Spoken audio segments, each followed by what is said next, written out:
Nous sommes les persécutés de tous les temps et de toutes les guerres.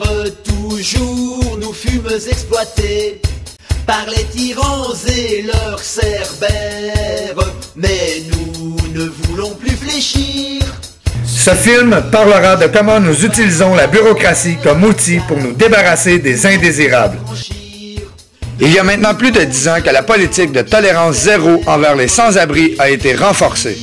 Parlement, magistrature, état militarisme, patrons et gouvernants, débarrassons-nous du capitalisme.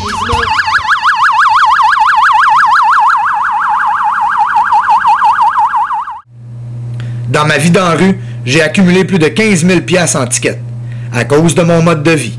Ceci a détruit ma vie au point d'être obligé de me cacher constamment. Ça m'a pris beaucoup de temps pour régler cette dette et me sortir de ce trou pour finalement rejoindre cette société. C'est à la prison de Bordeaux, devant l'injustice dont j'étais victime, que j'ai décidé de faire un film sur les tickets. Je crois qu'il est important de dénoncer l'incarcération des itinérants et cette réalité qui est trop souvent invisible.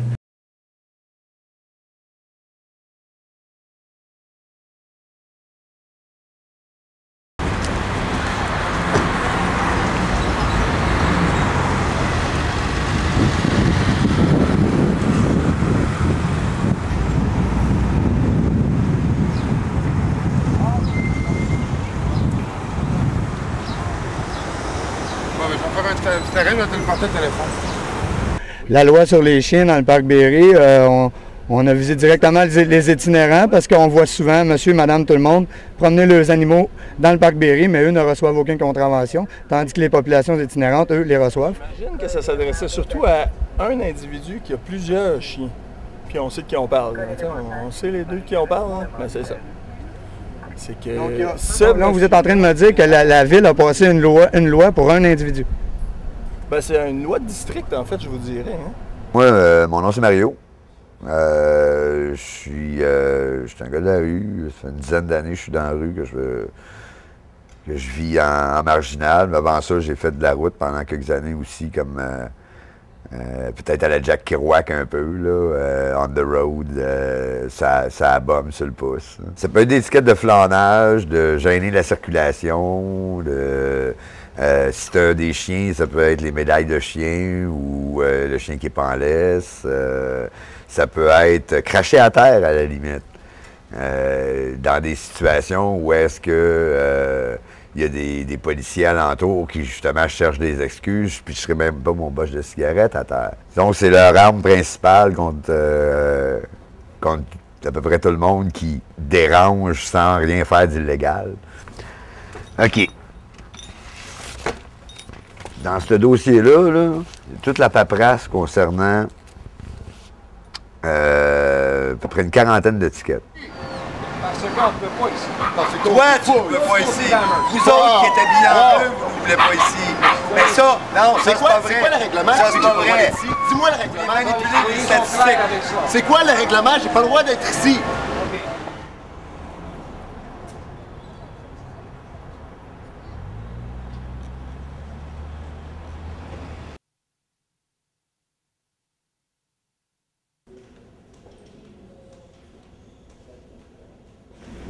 Salut Mario. Salut.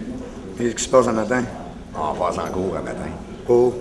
Un paquet d'étiquettes. Parce que je sais que les étiquettes de chiens, ça représente 26 de ces causes-là. Fait que c'est ça, en gros.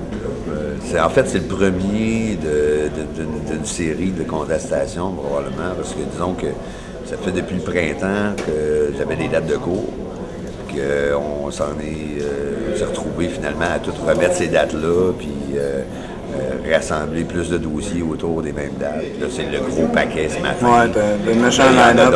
Il y en a d'autres par la suite, parce que je continue de recevoir des étiquettes pendant ce temps-là, puis aussitôt que j'ai reçu, j'envoie les contestations. Fait que ça va passer d'ici encore, j'en ai probablement encore pour quasiment un an.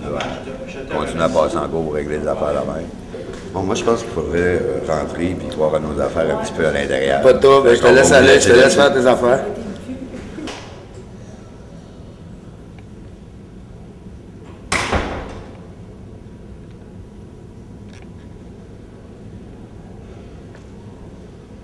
pas filmer dans la salle, monsieur.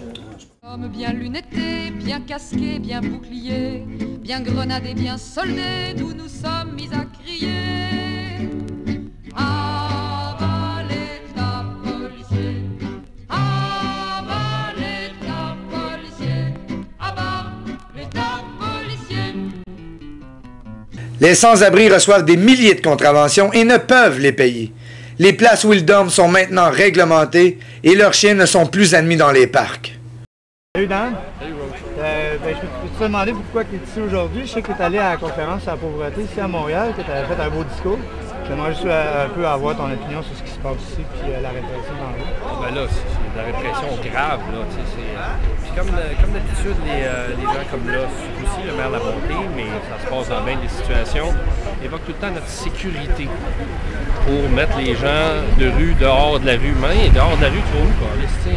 Puis je trouve dangereux leur discours, toujours de nous protéger. Bien qu'à ce qui est arrivé aux États, quand il y en a un qui a dit « je vais vous protéger », ça a déclenché des guerres.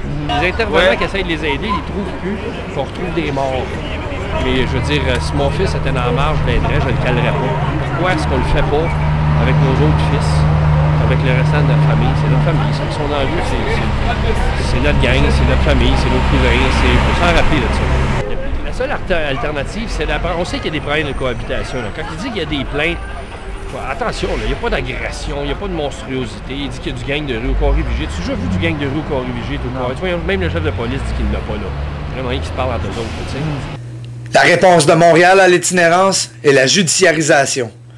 Les sans-abri qui ne contestent pas leur ticket finissent en prison. À vrai dire, 72% d'entre eux connaissent la prison de Bordeaux. Mon nom, c'est Bernard Saint-Jacques. Je suis organisateur communautaire au RAPSIM, le réseau d'aide aux personnes seules itinérantes de Montréal. Puis les questions centrales sur lesquelles je travaille sont l'espace public et la judiciarisation. Tu sais, quand je te parlais du maire d'arrondissement La Bonté, je te disais qu'à la limite, ce qui est plus grave, c'est pas tant l'étiquette que c'est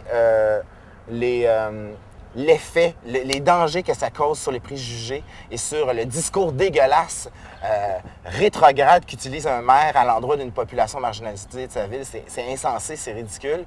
Je ne suis pas sûr que le règlement sur la fermeture des parcs la nuit qui est adopté en automne 2006, puis le règlement sur plus le droit de chien dans 2 espaces spécifiques, dans 2 parcs qui sont les Corée-Vigée et Corée-Berry, je pense pas qu'il ait été fait pour qu'on donne tant que ça d'étiquettes. Je pense qu'ils ont été faites pour que les policiers puissent œuvrer plus tu peux dire aux personnes, regarde, il y a un règlement qui dit que c'est ça, puis que je peux l'appliquer. Donc, un outil pour réprimer, pour intimider la personne, un levier pour pouvoir intervenir et un outil potentiel de pouvoir d'émettre d'étiquettes. Mais je ne pense pas que leur objectif, c'est d'émettre d'étiquettes, mais c'est de passer un message très clair. Et la preuve, le règlement, ces chiens étaient adoptés, il n'y en a plus.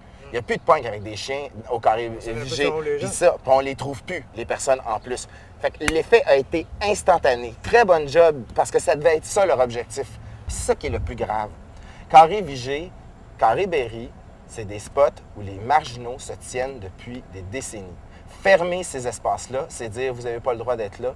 Moi, un manquement à un droit flagrant d'utiliser, d'occuper l'espace public, que ce soit en interdisant ton chien, c'est pas ton chien qu'on a interdit, c'est toi.